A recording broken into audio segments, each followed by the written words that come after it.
Olá, como você está? Eu sou Rafael Gomes, sou psicanalista, sou psicólogo, sou pós-graduado em psicomotricidade, licenciado em filosofia, membro da Rede BB e sou aqui psicanalista da Estruturar Clínica Integrada. E esse é o nosso quadro o Rafa Descomplica. É um quadro em parceria entre a Estruturar Clínica Integrada e o Papo sobre Criança, que é o meu Instagram. Sejam todos bem-vindos e bem-vindas ao nosso quadro. Bom, qual que é a função então desse quadro Rafa Descomplica? De levar conhecimento acessível sobre o desenvolvimento de bebês, crianças, adolescentes e também sobre os adultos e idosos. Será um espaço de interlocução e construção entre nós da Estruturar Clínica Integrada e do Papo sobre Criança com você. Sejam bem-vindos ao nosso primeiro episódio do Rafa Descomplica. E hoje nós vamos começar a conversar com você sobre o desenvolvimento humano.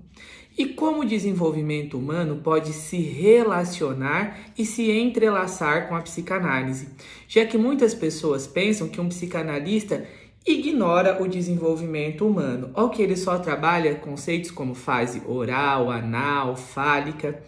E não, a psicanálise vê um sujeito em constituição e aposta no desenvolvimento desse sujeito. Mas, Rafael, o que é o desenvolvimento humano?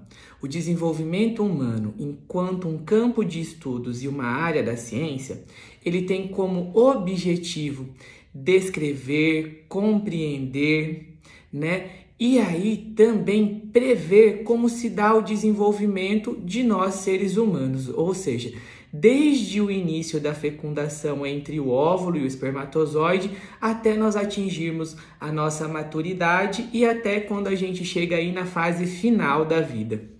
Então, ao descrever e ao compreender os fenômenos que envolvem o desenvolvimento humano, essa ciência também visa criar estratégias que possam garantir o desenvolvimento de nós, seres humanos. Bom, só que acontece que isso que essa ciência chamada desenvolvimento humano compreende como desenvolvimento é muito complexo. Então não é só um aspecto, são vários aspectos que se relacionam no desenvolvimento humano. Entre eles, os mais comuns que nós conhecemos estão relacionados aí à questão biopsicossocial, ou seja, o desenvolvimento do organismo enquanto um órgão biológico relacionado às questões psíquicas e sociais. Bom, então isso é uma noção geral do que a ciência do desenvolvimento humano estuda. Dentro dessa ciência, a gente tem aí vários modos de compreender o desenvolvimento e várias teorias. A que eu me utilizo para poder aí pensar o desenvolvimento humano se chama psicanálise. Bom, quando nós falamos de desenvolvimento humano, dois conceitos se relacionam diretamente com ele. O primeiro de crescimento, e o que quer dizer o conceito de crescimento? O conceito de crescimento refere-se ao aumento das medidas ponderostaturais, ganho de peso, de altura, desenvolvimento e crescimento dos órgãos. Além disso, nós temos o processo de maturação, que se refere ao completamento das nossas estruturas nervosas e ao desenvolvimento das nossas células, vamos dizer assim, de uma forma geral. Então, o que isso quer dizer? Que a gente parte de uma estrutura pequena para ir se desenvolvendo cada vez mais em estruturas especializadas. Então, essas estruturas, elas precisam aí para se desenvolver de um terceiro aspecto.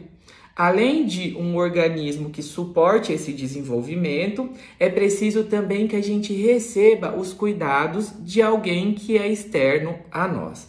Bom, então temos aí três conceitos: maturação, crescimento e desenvolvimento. O desenvolvimento é o que abrange esses três conceitos de uma forma ampla. Bom, então, quando nós pensamos em maturação do sistema nervoso central, em maturação do organismo, o que está em jogo é pensar de algo menos especializado para algo mais especializado. Quero trazer para vocês também um outro conceito importantíssimo para que nós possamos pensar o desenvolvimento humano, que é o conceito de plasticidade cerebral ou neuroplasticidade, que é a capacidade que nós temos, né, em termos de sistema nervoso central, das nossas células, né, e das nossas conexões entre neurônios, poderem se reorganizar quando algo não vai bem, ou quando algo está em falta e algo não está funcionando muito bem. Bom, isso que se chama neuroplasticidade cerebral ou plasticidade cerebral é sempre muito maior e muito mais intenso nos primeiros anos de vida. Então, o nosso crescimento em termos de sistema nervoso central e de diferenciação, num primeiro momento dentro da barriga está todo vapor e nos primeiros anos de vida também. E por que é importante que você saiba disso? Porque quando nós pensamos em desenvolvimento infantil, geralmente nós temos o costume de fazer que um aspecto do desenvolvimento infantil seja privilegiado, que é o aspecto biológico. Ou seja, quando uma criança nasce com algo no biológico, muitas vezes a gente deixa de olhar para todas as outras coisas em função disso que tem um diagnóstico, um nome. Mas nós sabemos, devido à plasticidade cerebral, que embora as condições biológicas façam limite, né, para algumas questões, mas elas não são determinantes. Dependendo dos cuidados que os bebês, as pequenas crianças vão receber, isso pode ter um outro caminho que não aquele caminho descritivo, prescritivo que todo mundo gosta de saber. Bom, dito isso a vocês, vamos pensar aí mais duas coisinhas em relação ao desenvolvimento humano. Em relação ao desenvolvimento humano, nós podemos encontrar aí dois aspectos do desenvolvimento. Os aspectos estruturais, que se referem aí às questões psíquicas, que a gente vai ter mais trabalhado aí, vamos pensar um pouco pela psicologia, pela psicanálise, pela psiquiatria, e as questões instrumentais do desenvolvimento, que seriam as questões motoras, de aprendizagem, que são mais trabalhadas aí, por exemplo, pela fonoaudiologia, pela terapia ocupacional, fisioterapia, pelas áreas da medicina. Só que esses aspectos, eles estão entrelaçados, formando um anel que não se solta. Justamente porque tanto os aspectos estruturais do desenvolvimento quanto os aspectos instrumentais do desenvolvimento, eles influenciam mutuamente o desenvolvimento. Mas olha que interessante. Eu disse para vocês, então, que a biologia não é o destino, que dependendo do cuidado que um bebê ou uma pequena criança recebe, isso que é da anatomia, da biologia, pode ganhar um outro percurso e um outro rumo. Bom, aí chega o ponto, então, que nós vamos relacionar o desenvolvimento humano com a psicanálise. Bom, a psicanálise, ela aposta sempre em um sujeito que está em constituição psíquica. E ela entende que esse sujeito que está em constituição psíquica, num primeiro momento, ele é extremamente dependente dos cuidados do outro, que é externo a ele. Em geral, esse outro que é externo a ele, que nós nomeamos de grande outro primordial a partir da teoria de Lacan, é aquele que exerce os cuidados fundamentais para esse bebê. Aquele que nós chamamos aí, que faz o exercício da função materna e da função paterna. Mas quem faz os cuidados e esses cuidados primordiais, que não necessariamente precisa ser uma mulher ou uma mãe biológica, mas que nós vamos denominar de função materna, né? Ele é que vai investir nesse corpinho do bebê e dessa pequena criança uma série de significantes, ou seja, ele que passa a nomear para aquele bebê e para aquela criança o choro e dizer, esse choro que o bebê está sentindo é um choro de fome. Ah, esse choro é um choro de vontade de fazer cocô e a barriguinha não tá, é um choro de cólica. Veja só, de fato, ele está fazendo uma aposta e supondo ali algo que ele não tem certeza se é. Muitas vezes ele pode acertar e muitas vezes ele pode errar. Então, Então, quando nós falamos do desenvolvimento infantil e falamos da psicanálise, a primeira coisa que nós precisamos pensar é que um bebê é um sujeito em constituição e que ele é extremamente dependente do cuidado daqueles que são externos a ele. Bom, então, veja só que interessante. O desenvolvimento, nesse momento, ele vai se dar de dentro para fora. Mas por que de dentro para fora? Porque esses estímulos que assediam o bebê é que também vai convocar que o outro possa vir cuidar dele e tentar produzir um saber sobre aquilo que ele acha que o bebê está sentindo.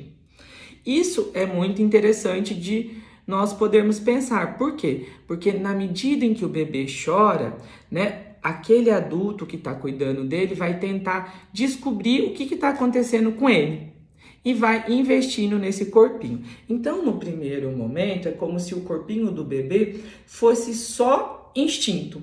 Na medida em que ele chora e o outro começa a cuidar dele, esse corpinho que é só instinto e que está todo desorganizado em termos de sistemas, né? Ele vai ganhando uma organização que esse externo a ele, que exerce a função de grande outro primordial, vai dando um sentido. Então, por exemplo, o ouvido de um bebê não é só um ouvido que ouve, mas é um ouvido que ouve o eu te amo da mamãe, o eu te amo do papai.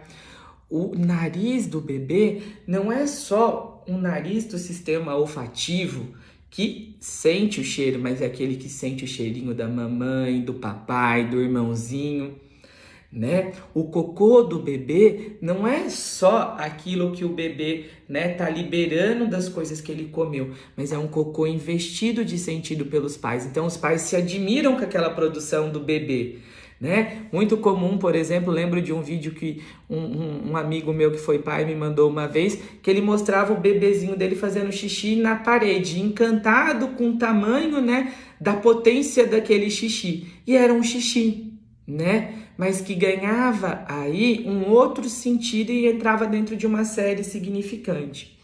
Por isso, quando nós pensamos no desenvolvimento infantil, é muito importante que a gente possa compreender qual que é o lugar de uma criança no desejo do outro, daqueles que a circundam. E o que aqueles pais, aqueles que cuidam dela, desejaram, idealizaram para ela. Porque quando algo acontece com um bebê e ele não vai bem, isso que os pais desejaram é como se tivesse um rompimento. E os pais ficam aí vacilantes no saber. Então, eles vão em busca de respostas. Na internet, em métodos, né, mais objetivos, eles encontram respostas prontas. Mas o mais importante disso não são as respostas prontas, mas a resposta que cada pai vai poder reconstruir, construir sobre aquele seu filho. Então, quando a gente pensa o desenvolvimento humano e pensa ele a partir da psicanálise, é extremamente importante que nós possamos compreender que o desenvolvimento não é apenas biológico. É preciso, sim, né, um suporte do biológico para poder garantir isso, mas é preciso muito mais do que isso. Bom, e para finalizar o nosso discurso, então vamos lá. Então, como a psicanálise pensa resumidamente esse desenvolvimento, a gente pode compreender. Então, a gente tem esse bebê que nasce com esses instintos todos desorganizados, né, com sistema olfativo, fonatório, auditivo, digestivo, e à medida em que esse bebê vai recebendo o cuidado do outro, isso vai ganhando outro contorno e vai ganhando uma unificação. E então é muito importante nesse momento em que os pais sejam pais, né? Que eles possam viver isso de um lugar que seja espontâneo.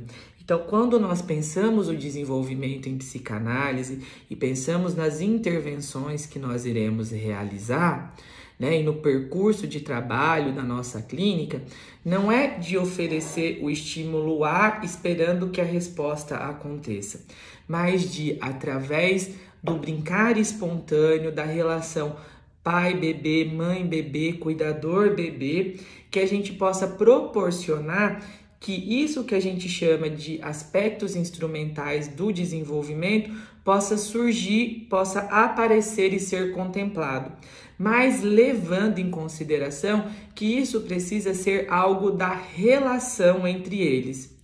Então não adianta eu colocar isso daqui esperando que um bebê chute, se ali eu não supor um desejo naquele bebê. De repente é um bebê que prefere mais coisas de outra cor. Então é preciso que a gente possa também aí ler isso que acontece de um outro lugar e de uma outra forma. Bom, a gente falou muitas coisas em um curto espaço de tempo. Se você tiver dúvidas, se você quiser saber mais e tiver questões, manda um direct no nosso Instagram, deixa um comentário aqui no nosso canal que a gente vai ajudar você a desenvolver e a construir um percurso pelo desenvolvimento dos bebês, crianças, adolescentes e também pelas questões da vida adulta, idoso, daquilo que é do ser humano. E lembre-se que a psicanálise ela sempre aposta na singularidade e na alteridade. Por isso, para cada criança, para cada bebê, para cada paciente, é um caminho que vai ser construído, mesmo que a história dele seja parecida com de outra pessoa.